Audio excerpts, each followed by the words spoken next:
মাসের এখনো পর্যন্ত সরকারের স্বচ্ছতা জবাবদিহিতা আমরা লক্ষ্য করছি না। সরকার যদি এই নগরের সমস্যাগুলো, যেমন ট্রাফিক সমস্যা, আমার কাছে মনে হয় যে এখন 1 নম্বর সমস্যা, এই সমস্যার কোন সমাধান আমি দেখছি না, বরং আরো সংকট তৈরি হয়েছে। একজন বক্তা, এনসিপির একজন নেতা, তিনি বললেন যে ঢাকা শহরের যে গাড়িগুলো শুধু বাংলাদেশের, আমি দুঃখিত, পৃথিবীর কোন দেশে আসলে এই ধরনের গাড়ি এত ভাঙা চোরা, এত পুরাতন গাড়ি নাই।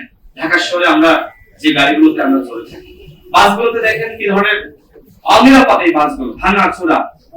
আমি সরকারকে বলবো যে আপনারা এই ট্রাফিক সমস্যা দূর করেন, উদ্যোগ নেন, এবং একই সাথে আমাদের ঢাকা শহরে আমরা লক্ষ্য করি, দেখবেন যে ডোবাগুলো রয়েছে, লেকগুলো রয়েছে, সেগুলোতে ময়লা আবর্জনা, এগুলো আমি মনে করি যে কিভাবে পরিষ্কার পরিচ্ছন্ন করা যায় সে বিষয়ে উদ্যোগ নিতে হবে।